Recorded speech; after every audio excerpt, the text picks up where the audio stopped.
नमस्कार, शीतल्स किचनमध्ये स्वागत आहे। आज मी तुम्हाला मसूर पुलाव दाखवणार आहे। अगदी झटपट तयार होतो आणि खायला तर अप्रतिम लागतो आणि बनवायलाही खूप सोपा आहे। चला तर मग रेसिपीला सुरुवात करूया। या ठिकाणी मी 2 मोठे कांदे घेतले आहे, 1 मोठा टोमॅटो, बटाटा आणि सोयाबीन पाण्यात भिजत घातलेले आहे। तसेच खडा मसालाही घेतलेला आहे आणि हिरवी मिरची, लसूण, आलं हे मिक्सरला मी पेस्ट करून घेतले आहे। 2 वाटी तांदूळ घेतले आहे आणि 1 वाटी मसूर घेऊन तो पाण्यात भिजत ठेवला आहे। आता आपण पुलाव करण्यासाठी कुकरमध्ये 3 चमचे तेल घातला आहे आणि 1 मोठा चमचा साजूक तूप घातला आहे। यामध्ये मी खडे मसाले घालून घेत आहे। खडे मसाले आपल्याला तेलात छान परतवून घ्यायचे आहे। त्यानंतर यामध्ये आपण उभा चिरलेला कांदा यामध्ये घालून घेणार आहोत।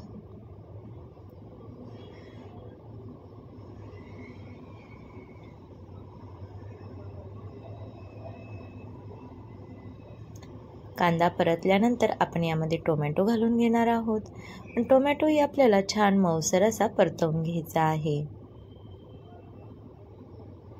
3 ते 4 मिनिटं हे परतवण्यासाठी लागतात।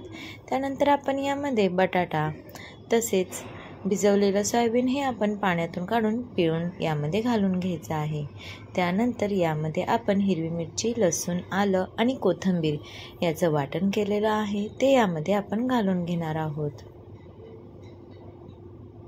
तेलामध्ये छान परतवून घ्यायचं आहे।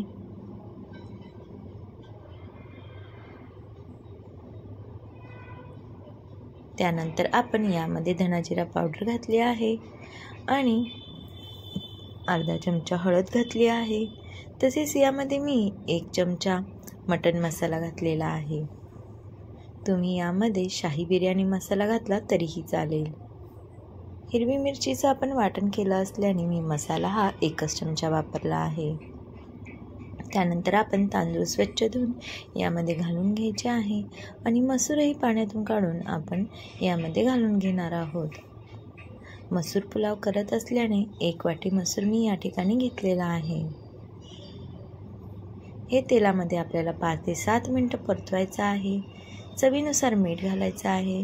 2 वाटी तांदळाला आणि 1 वाटी मसूरला मी 3 चमचे मीठ घातलेलं आहे। तुम्ही तुमच्या अंदाजे मीठ घाला।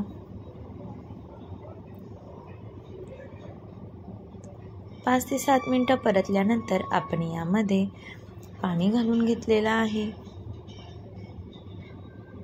4.5 वाट्या पाणी यामध्ये मी घातलेलं आहे।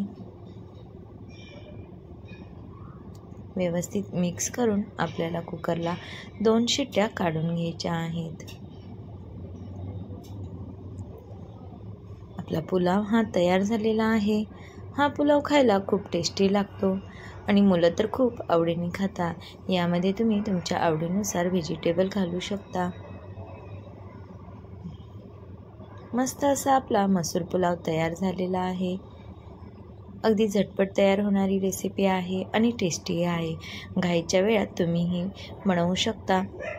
तर कशी वाटली रेसिपी कमेंट्स करून नक्की सांगा। परत भेटू एका नवीन रेसिपीसोबत। चॅनलवर नवीन असाल तर चॅनलला सबस्क्राईब करा, लाईक करा, शेअर करा।